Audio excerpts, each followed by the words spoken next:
Welcome to OECD Podcast, where policy meets people. Climate change calls for us to put our money where our mouth is. Corporations and governments have committed to sustainable finance. Is that enough to help us meet the net zero emissions goal of the Paris Agreement? If not, what more can be done to bridge this gap? That's where transition finance steps in. I'm Robin Allison Davis, and today we're discussing transition finance with Kate Levick, Associate Director of Sustainable Finance for the E3G think tank, and Elia Trippel, OECD Policy Analyst on Green Finance and Investment. In the coming days, the OECD is releasing their guidance on transition finance ahead of the OECD Forum on Green Finance and Investment. But first, what is transition finance? Let's start a bit more broadly when it comes to the environment and finance. There's a lot of different terminology out there. We know about green finance, sustainable finance. Kate, can you explain to our listeners what transition finance is and why it's so important? Sure. Well, the world needs to undergo a massive economic transition to achieve a resilient net zero emissions state. And a huge amount of investment is needed to create that transition. Actually, a great deal of the investment is not only in things that are already green, but in the kind of improvements and changes that we need to get to the net zero state. So this is really why the concept of transition finance has become so popular now.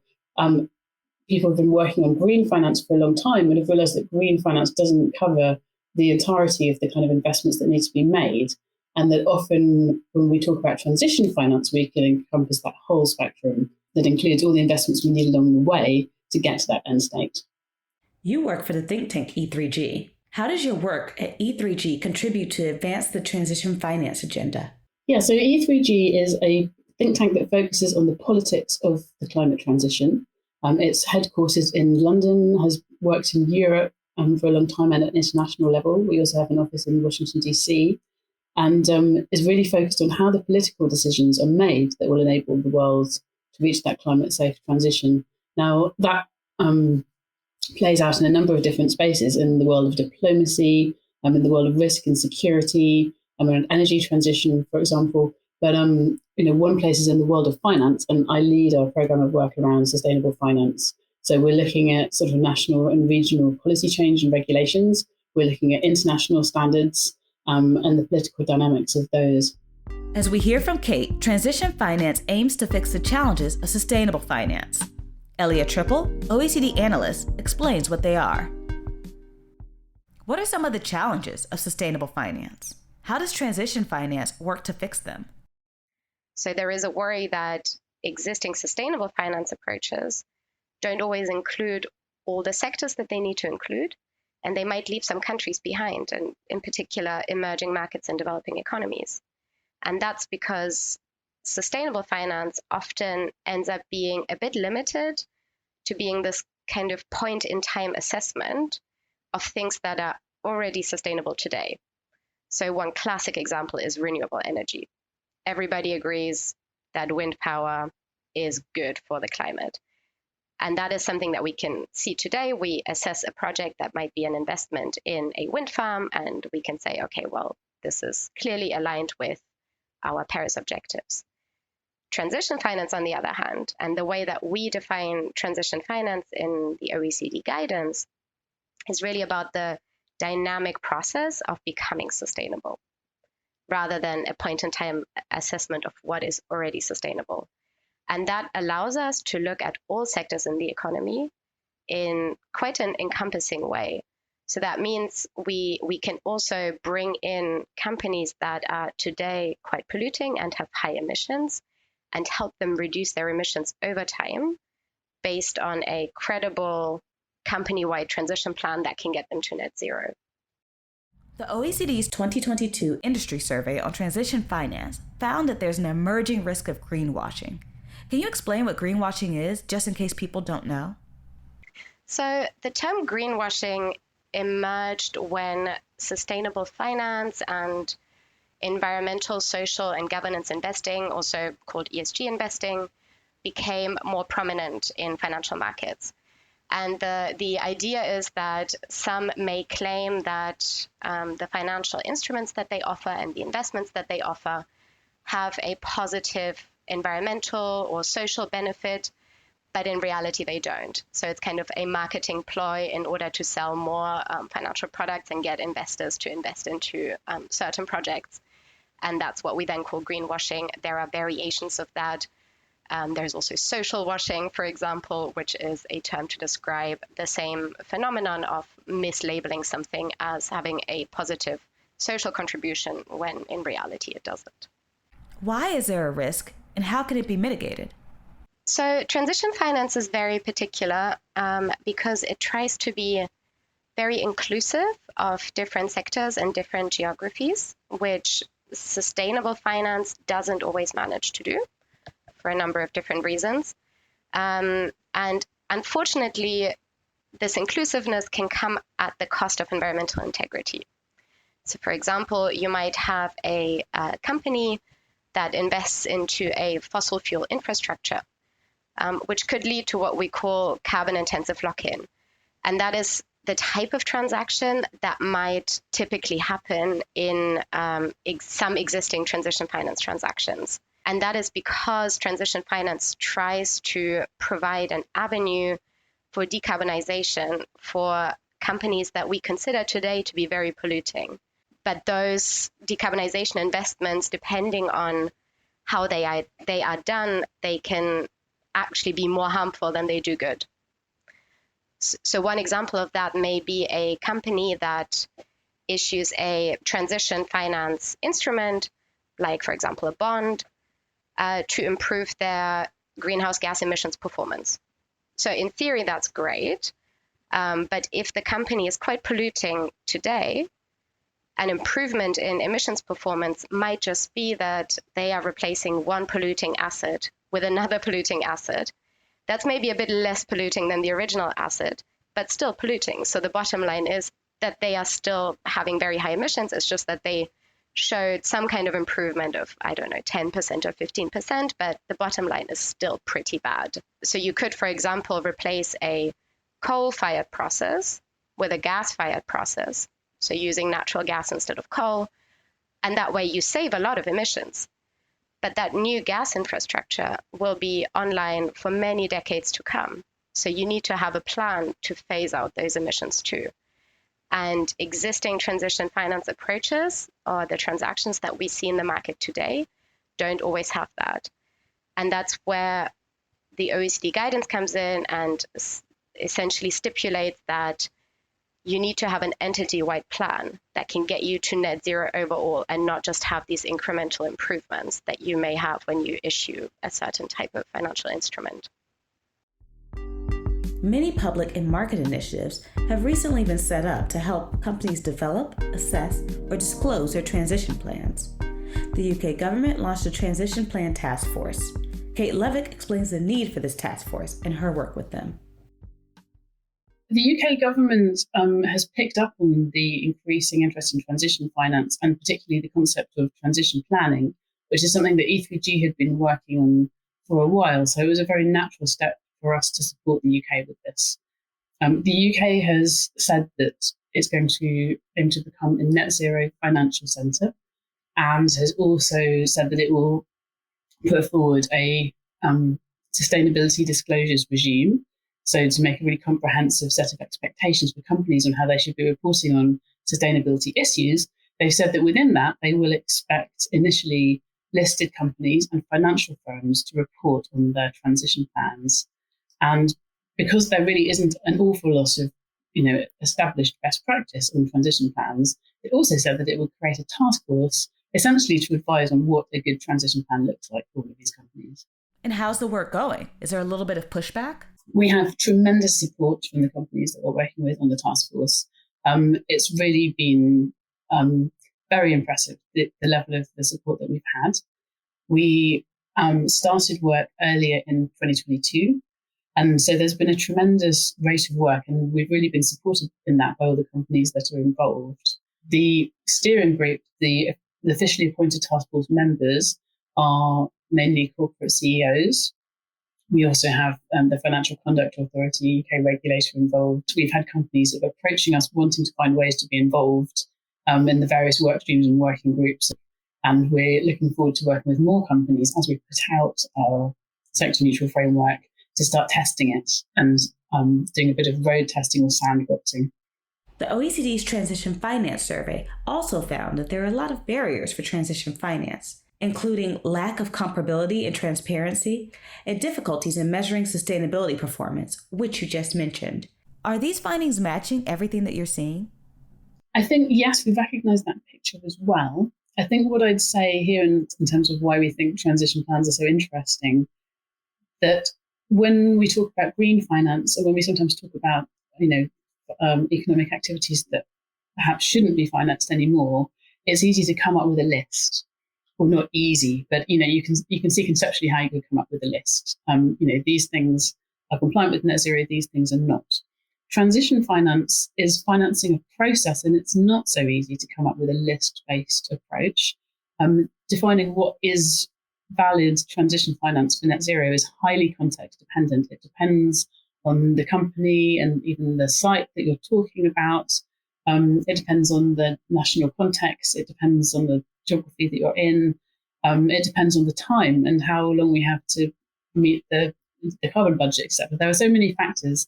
You can't do this in a list-based approach. And I think the market finds that very difficult because they want to almost be able to take a checklist and go, this is, this isn't. But you really have to go into the detail and decide in a context-based way. So what transition plans do is they give that responsibility to companies to set out that context, make the judgments on what will be the best decisions to make that transition. And then by publishing that plan, they enable a wider set of stakeholders, including their shareholders and perhaps civil society organizations as well as the sort of wider financial data analysis community, to all make a judgment, is this a robust and credible transition plan? And if it is, it's going to be a good sign that this is a good investment opportunity. These barriers to transition finance, like a lack of coordinating guidelines, is what the OECD sets out to fix with their guidance on transition finance. Elia Trippel is the lead author of this guidance. The guidance on transition finance tries to address some of these problems, and in particular the problem of greenwashing and comparability, by saying that all transition finance transactions, so all of those financial instruments and all the different transactions in the market, should always be anchored in the real economy, and they should always be based on credible transition plans by companies. And those transition plans, they need to be aligned with the Paris Agreement and the temperature goal of the Paris Agreement. And to do that, they need to contain company-wide, very robust decarbonization strategies. And that can then form the basis of financial instruments. And so the guidance sets out 10 key elements of credible corporate transition plans. And the idea is to provide direction to market actors and to support policymakers who might want to develop policy frameworks in the area. We have the OECD Forum on Green Finance and Investment coming up. Can you tell me a little bit about what we can expect to see and hear? So the Green Finance and Investment Forum is an annual OECD flagship event, and it is now in its 9th year. And we will have the next one on the 5th, 6th, and 7th of October of this year, and it will take place virtually. So it means that anybody can register, anybody can listen in. And I think we will have quite a strong focus on transition finance, but also on other topics that are related to sustainable and green finance more broadly. This year, we're planning on having a series of quite high-level plenary sessions and different types of parallel sessions around the broader theme of moving from commitments to actions in what we call the decade for delivery. And we really want to focus on impactful green and sustainable finance. So the idea is to bring together the most influential global actors, both from the public and the private sector, and to discuss different policies and changes that are required to make sure that sustainable and green finance actually delivers what it promises and actually has an impact in the real economy. We will have a high-level plenary on the way forward for transition finance, where we will, of course, also talk about the OECD guidance. And that session will be followed by another high-level plenary, high-level meaning it tends to be CEO-level participants in the panel. And that second plenary will be on improving market practices to finance a climate transition and strengthen ESG investing. And on that same day, at the end of the day, we will have a session on the responsible retirement of polluting assets and how to finance that. And we're going to ask the question of whether a just transition, so a transition that is just for communities and workers and anybody affected, whether that can also be profitable for investors. So we have a ton of information on our forum website, which is in the description of this podcast, I believe. And so anybody who is interested is very welcome to visit the website to see the forum agenda and obviously to register to take part in the forum and to listen in on the sessions. What do you see as the next important development in this space? What more is needed? So to achieve the goals of the Paris Agreement, and in particular the temperature goal of the Paris Agreement, which is to limit global temperatures to well below 2 degrees Celsius, aiming for 1.5 degrees Celsius, we need to, unfortunately, find a solution to ongoing fossil fuel processes. So there are very clear conclusions from the Intergovernmental Panel on Climate Change, the IPCC, that show that we should not be continuing our investment in unabated fossil fuel infrastructure. That will not get us to this temperature goal of the Paris Agreement. And there are quite clear scenarios that they have set out that show that we need to be retiring some of our existing fossil fuel assets and retrofit most of them in order to get to net zero, because 1.5 and also well below 2 degrees in any event implies that we need to get to net zero emissions at a certain point in time globally. 1.5 generally meaning that we need to get there by 2050. I think that one key question in this space, and one that the market and different actors that are active in this space are starting to talk about, will be how countries whose economies are very reliant on fossil fuels can ultimately transition. And a part of that is, of course, the question of how to transition the oil and gas sector as a whole, but also how to manage the responsible retirement of assets that today are very emitting. Unfortunately, there is really a large amount of what we would call legacy assets that we think will continue to pollute for decades to come if we don't find a way to retire them early and maybe retrofit some of them to be zero or near zero emissions, depending on the type of asset. So, for example, we know that in Asia, existing coal-fired power plants on average are only 13 years old, and those assets can operate for 40 or 50 years, which gets us, of course, much beyond 2050. So we need to find a solution for those assets, and a solution that, of course, is responsible and is just and takes into account also the impact on local communities and on workers, and helps to retrain and reskill them, for example. So that is a big frontier at the moment in transition finance, I would say. Kate, what do you see for the future for transition finance? Well, I think transition plans clearly are a growing international norm. So I do expect to see them passing through into national regulation in numerous countries in the next few years, whether it's in a direct way, as the UK is currently planning to do, or whether it's through them passing into international standards like TCFD and the ISSB, and then being picked up by countries through that route, for example, when they adopt the ISSB framework. I think that also the market will mature in terms of other instruments to invest in transition. I think there'll be more of an understanding, for example, that when you're looking at sustainability bonds, that a credible approach to transition within that is part of sustainability. What are some of the misconceptions or things that people need to know about transition finance? It's extremely important to remember that transition finance is not only about decarbonisation and about reaching those net zero emissions targets in the sense of adjusting high emitting activities and finding ways to stop doing them.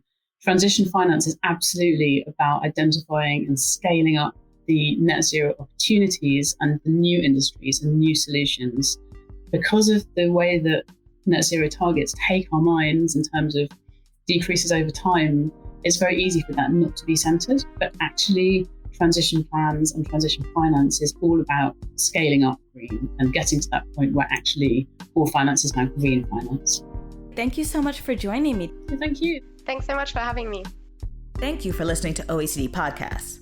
To learn more about the OECD's work on transition finance and read the OECD guidance on transition finance, go to oecd.org/CGFI.